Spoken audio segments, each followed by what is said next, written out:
And for more on the upcoming State of the Union speech, let's talk to a veteran speechwriter. We're joined from Austin, Texas by Jenifer Sarver. She's a former director of speechwriting for the U.S. Commerce Secretary. Thank you so much for joining us. Thank you, Elaine. I'm delighted to be with you this evening. Jenifer, this is the U.S. President's annual address to the nation. What topics do you expect President Obama to cover this evening? Well, as you just alluded to in the piece just prior, a lot of what's going to be said tonight, we've already heard.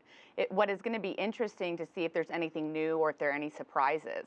But we know that the president is going to talk about free community college. We know that he's going to be talking about things like lower mortgage premiums. He's going to be talking about things like free and cheaper internet access. Some of the things that we don't know, what are the surprises going to be? Usually there's a little bit left out. Usually there's some nuggets that they haven't previewed with us. But this time around, it's a very different situation for the president. It's the first time he sits down and faces a fully Republican Congress. So it seems that he's been on the offensive and getting out there and getting his message ahead of the voters.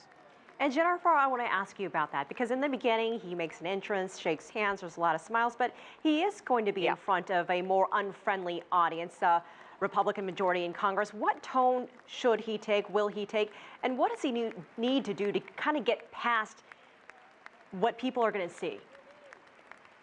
Yeah, it's going to be interesting. I mean, President Obama, even when Democrats were in charge of Congress, had not historically really worked with Congress much. So it'll be very interesting to see if he's able to kind of extend a hand and say, listen, I want to work with you to get some things done. We know some of his biggest policy proposals, like taxing the rich to pay for things for the middle class, is a non-starter. Republicans in Congress have already talked about that.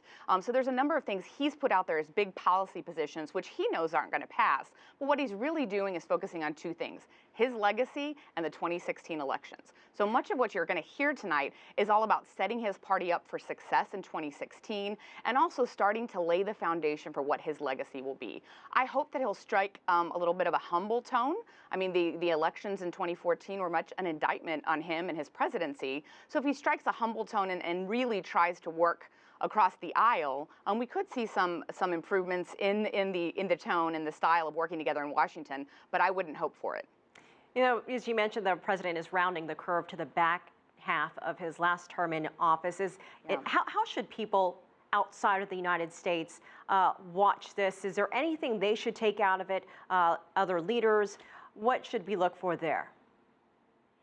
Yeah, it's really interesting. So this is his 6th State of the Union address. This is his second to the last one. I expect that he'll be a little bit more bold in this one because there's no elections between now and the end.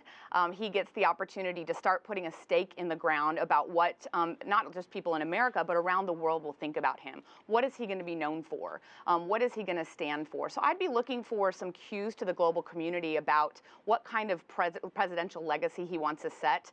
There's been a lot of tumult and a lot of difficulty in the past few years, a lot of unrest, and so he will want to put some ease, put people at ease globally, and try to start to strike a tone that says we can work together on a global basis. I'd be listening for anything that he says about what kind of partner America is going to be in the world, and be looking for anything he says about combating extremism, which I know is at the top of mind for virtually all of your viewers. All right, Jenifer Sarver in Austin, Texas, thank you so much for joining us. We appreciate your insight.